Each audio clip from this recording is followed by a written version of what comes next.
أعوذ بالله من الشيطان الرجيم. بسم الله الرحمن الرحيم. إذا وقعت الواقعة ليس لوقعتها كاذبة خافضة رافعة إذا رجت الأرض رجا وبست الجبال بسا فكانت هباء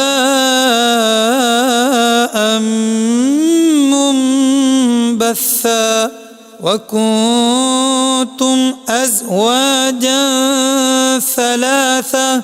فأصحاب الميمنة ما أصحاب الميمنة وأصحاب المشأمة ما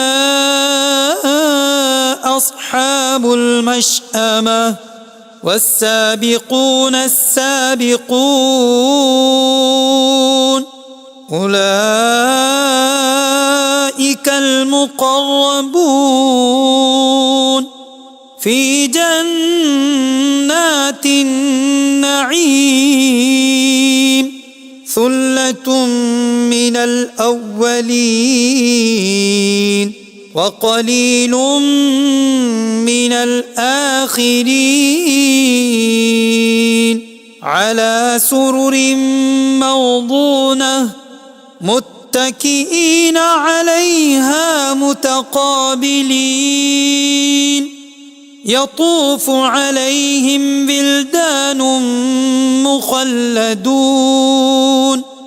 بأكواب وأباريق وكأس من معين لا يصدعون عنها ولا ينزفون وفاكهة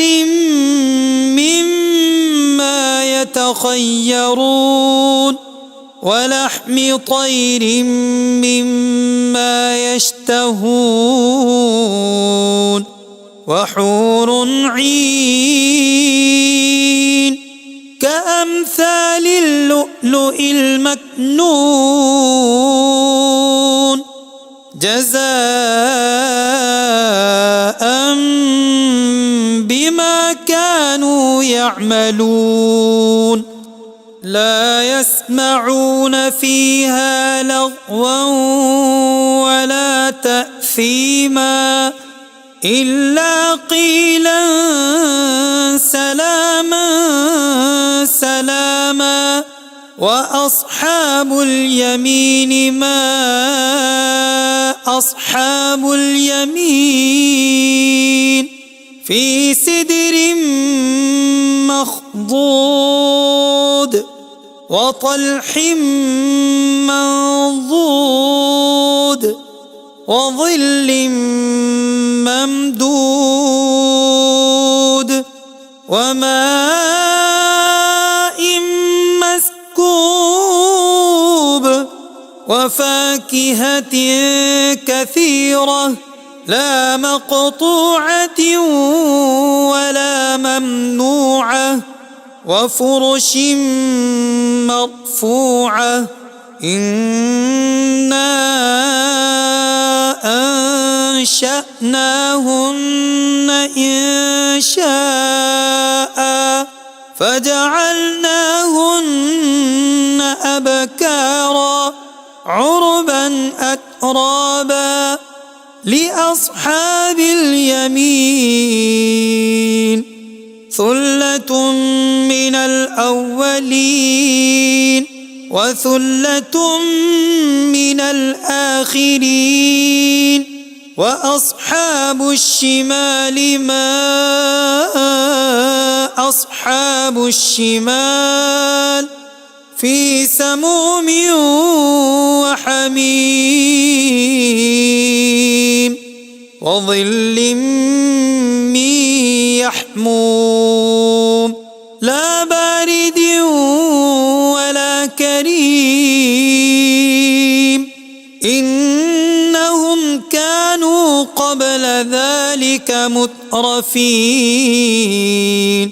وكانوا يصرون على الحنث العظيم وكانوا يقولون أئذا متنا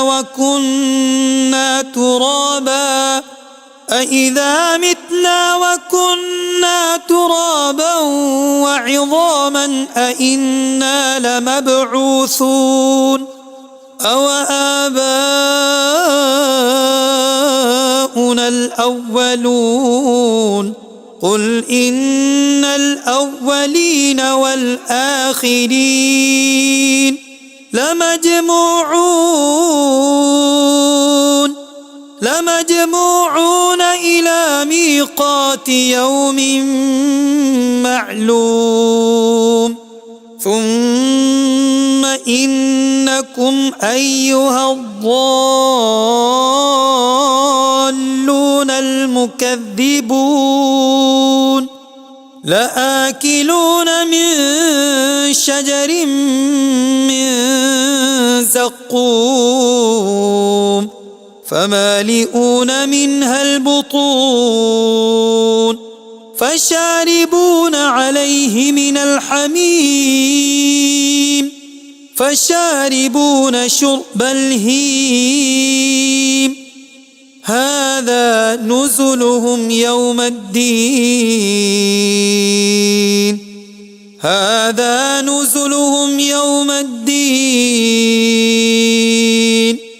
نحن خلقناكم فلولا تصدقون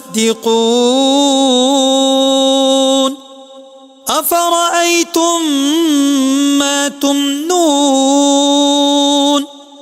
أأنتم تخلقونه أم نحن الخالقون نحن قدرنا بينكم الموت وما نحن بمسبوقين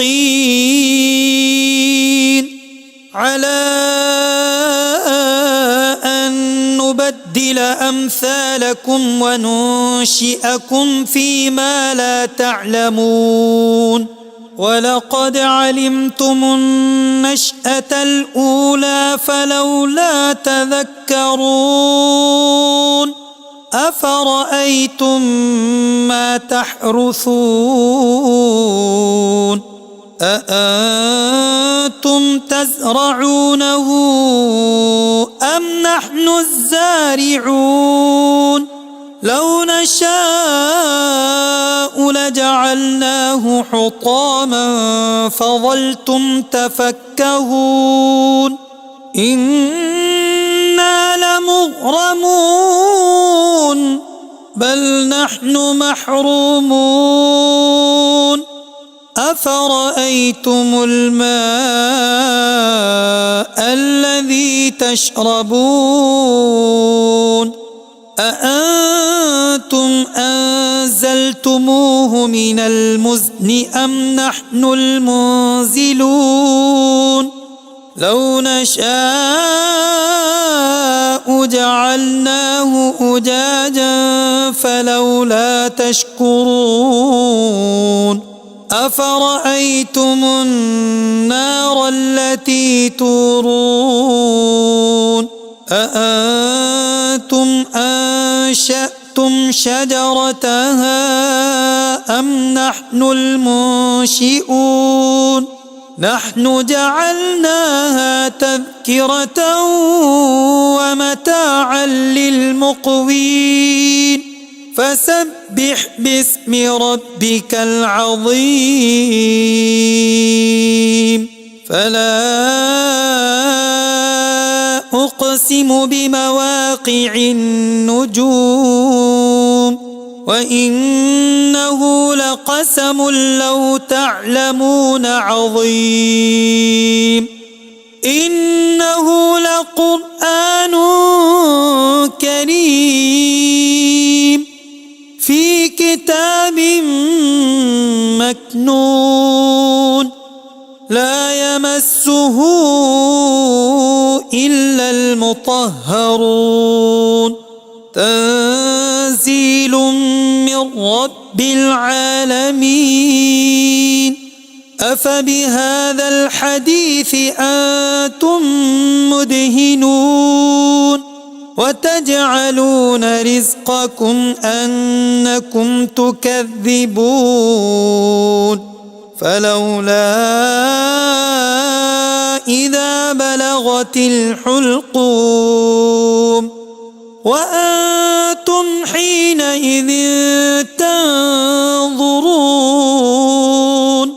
ونحن أقرب إليه منكم ولكن لا تبصرون فلولا إن كنتم غير مدينين ترجعونها إن كنتم صادقين فأما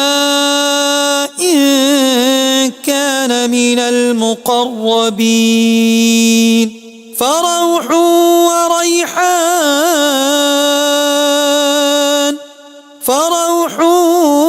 وريحان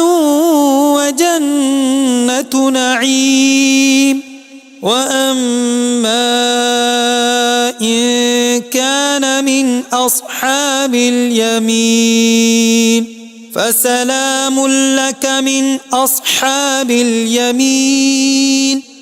وأما إن كان من المكذبين الضالين فنزل من حميم وتصلية جحيم إن هذا لهو حق اليقين فسبح باسم ربك العظيم صدق الله العظيم.